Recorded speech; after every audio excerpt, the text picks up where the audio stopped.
Many of us strive to be remembered in life, to have a lasting impact on the people and the environment around us. Many a great thinker have said that true immortality lies in the legacy a man leaves behind. However, in the case of a lone drifter who, for the most part, led a troubled and agonized existence, his legacy wouldn't be what he accomplished during his life, but an enduring mystery he left the world through his death. This is the baffling case of the Rick McCormick cipher.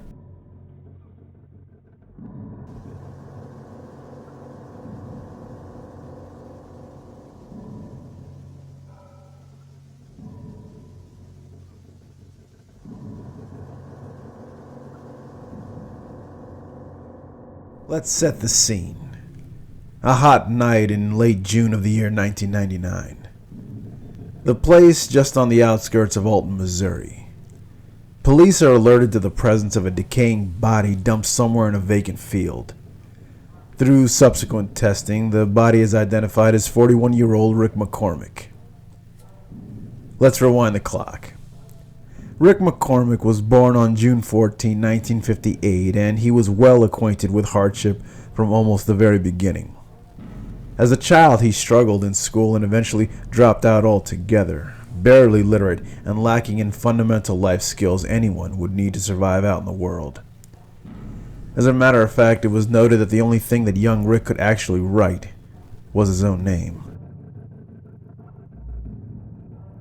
Later on, Rick would bounce throughout the state of Missouri, working a variety of odd jobs such as washing dishes and mopping floors, wherever he could find them. It almost seems a foregone conclusion that this would lead him into a life of petty crime, resulting in numerous scrapes with law enforcement. His rap sheet included drug trafficking, possession, and criminal sexual conduct. Throughout the years, Rick was primarily surviving off drug money and state-appointed aid, his life only spiraling deeper into a self-inflicted pit. It's here that we finally arrive on the night of June 27, 1999, as the last recorded sighting of Rick McCormick alive, as he leaves the convenience store of a local gas station and walks into the night. For 3 days, there is no sign of Rick until his lifeless body is spotted by a passerby in that lonely, overgrown field. The place is well known to police as a dumping ground for gangs, pimps, and drug runners. At first, it seemed to be your run-of-the-mill case of a small-time hood being bumped off by the exceedingly dangerous crowd he was known to cavort with for any number of reasons. But authorities would eventually realize that this particular death was anything but run-of-the-mill. What was set in motion would prove to be one of the most bizarre enigmas in recent memory.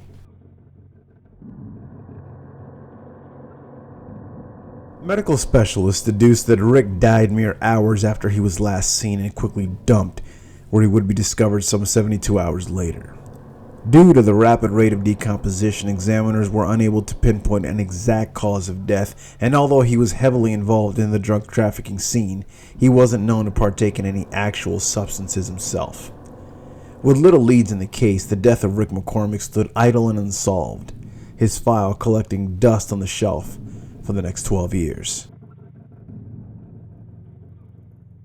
His case resurfaced when the body was re-examined by cold case detectives, and it was determined that Rick's death was in fact a homicide, the result of a single gunshot wound. However, the most intriguing items related to the case were stored in the station's evidence locker. These items were in the form of 2 handwritten notes discovered in Rick's pockets at the time of his body's discovery. The bizarre scrawls were a mass of letters, numbers, and weird symbols that seemed to make no coherent sense.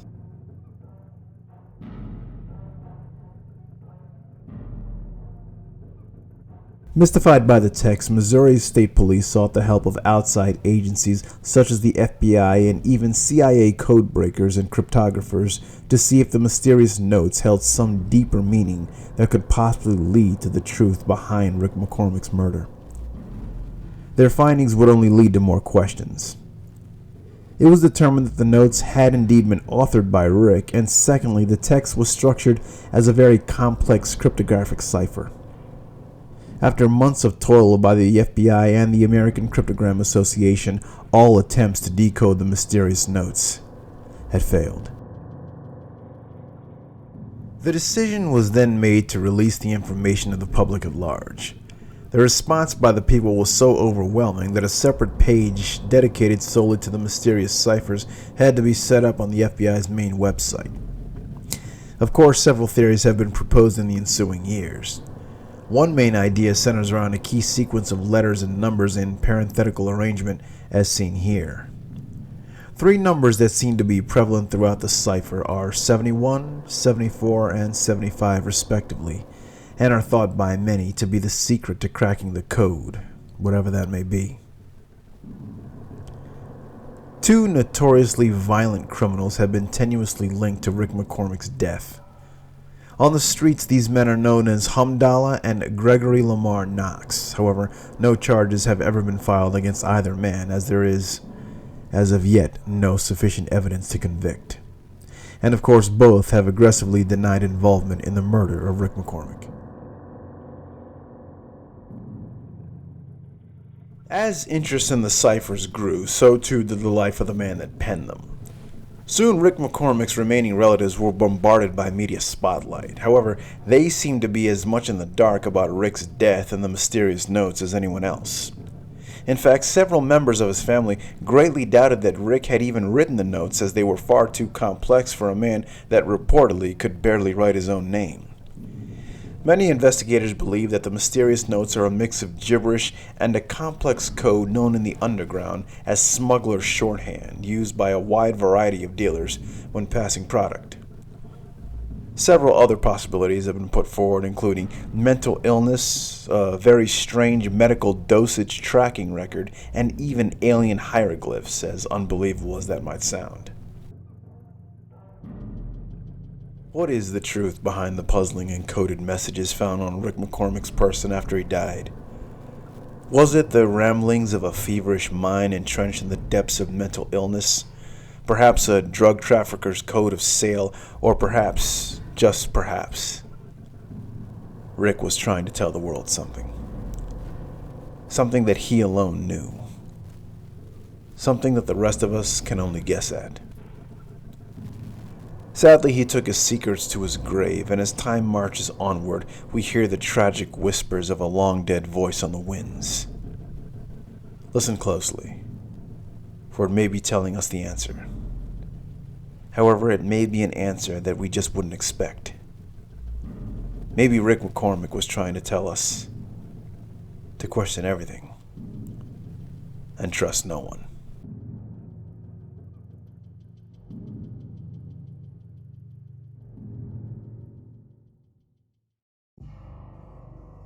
The feeling of looking over one's shoulder is a sensation that many of us have encountered throughout our lives.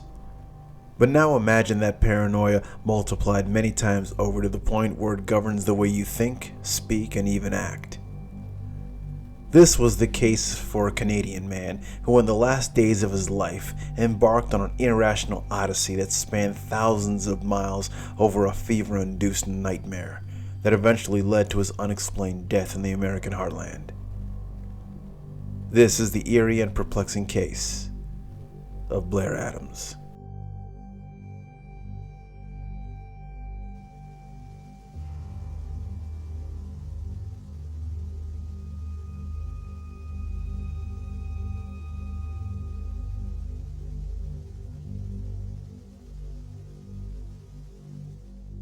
Robert Dennis Blair Adams, simply known as Blair to friends and family, was a man who struggled with many a personal demon. In his younger years, he struggled with addiction to drugs and alcohol, suffered from severe mood swings, depression, and even stress. But as he progressed through his 20s and into his early 30s, Blair seemed to begin the process of trying to turn his life around. Through rehab programs, determination, and the support of his family, Blair seemed to kick his drug habit and started to work a prosperous job at a construction firm, something he both enjoyed and was quite proficient at. It seemed that the worst was finally behind him. Sadly, however, this was not to be the case, as before too long, some of Blair's old demons resurfaced. According to some sources, Blair started to experience prolonged bouts of insomnia and seemed overly paranoid about something. When asked by his mother as to what exactly was bothering him, Blair would only say, quote, "I don't think I should tell you about it." In the days leading up to July 5th, 1996, Blair's odd behavior only worsened. He up and quit his job without explanation, emptied both his bank account and safety deposit box, and for all intent and purposes, seemed to go on the run. From whom or what may never be fully known. On July 7th, Blair attempted to board a ferry bound for the States. However, he was prevented from doing so by border officials. As a single man carrying an unusually large amount of cash and valuables, Blair fit the profile of a possible drug courier. So, as such, he was denied access into the United States. Blair made a second attempt to leave Canada the very same day, but was again stopped by Canadian patrol. The following day, Blair continues with his bizarre plans to try and skip the country. This time purchasing a round-trip flight to Germany set to depart the 9th of July. However, this wasn't soon enough for Blair. In the dead hours of the night, he shows up unannounced on the doorstep of a neighbor and tried to convince her to help him get across the border and into the US, as he believes someone or something was trying to kill him. The neighbor declined, stating that she couldn't leave her children unattended. Blair then abruptly left, frustrated and angry, but otherwise offered no explanation for his alarming behavior. The next day, the 31-year-old showed up for his flight to Germany, but instead of boarding, he, for some reason, purchases a one-way ticket to Washington, D.C., even though a round trip would have cost approximately half the price of a one-way. It would later seem clear to investigators that Blair had not planned on going back the way that he came. July 10th, Blair Adams lands in D.C. in the early morning hours. He immediately rents a car described as a white Toyota Camry and begins to drive west.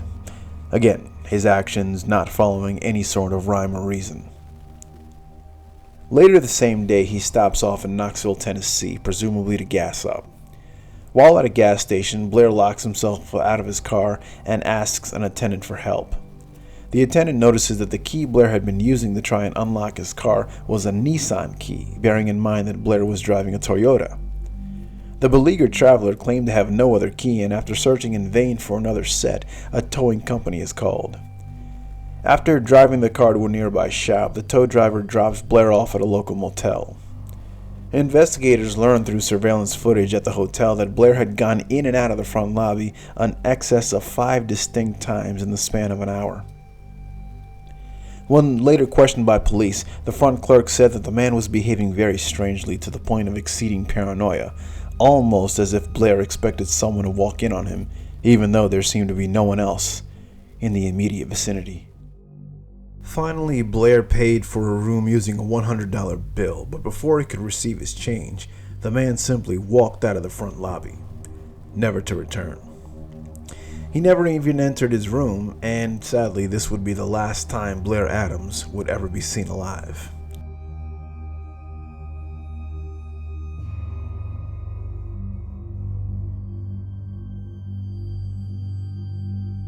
The next morning, a construction crew arrives at a development work site and stumbles across the body of Blair Adams in an unfinished parking lot. Pathologists describe the body as lying face up with the pants removed in an unnatural sort of way, as if they were pulled off by a third party.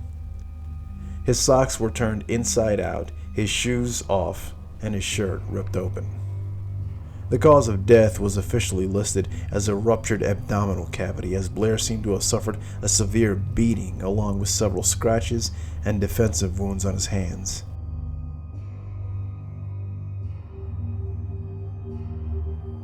Scattered around the corpse was roughly $4,000 of American, Canadian, and German currency. This latter detail seems to eliminate robbery as any sort of motive in the minds of police.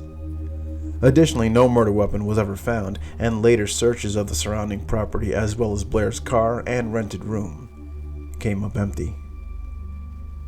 In an ironic and mysterious twist, Blair's lost Toyota key lay just feet from his dead body. How it got there and where it had been in the previous days remains a complete mystery. There are conflicting reports of eyewitnesses claiming to see Blair the night before his murder, alone and subsequently in the company of an unknown man. His illogical and haphazard journey from his native Canada to Washington, D.C., and finally to Knoxville, Tennessee, has left detectives completely stumped. It seems that almost nothing adds up in the death of Blair Adams. The most concurrent theory is that Blair was killed as the result of a botched drug deal. However, it seems unlikely as there was no drug paraphernalia around the murder scene, in addition to Blair's system being clear of any sort of illicit substances. There is also the fact that nearly all of Blair's money was found at the scene, and any self-respecting drug dealer would have surely taken any scattered cash that was lying about. Suicide can be eliminated as Blair was the clear victim of a severe attack, and other proposed theories, such as a hit and run, simply don't hold up under scrutiny.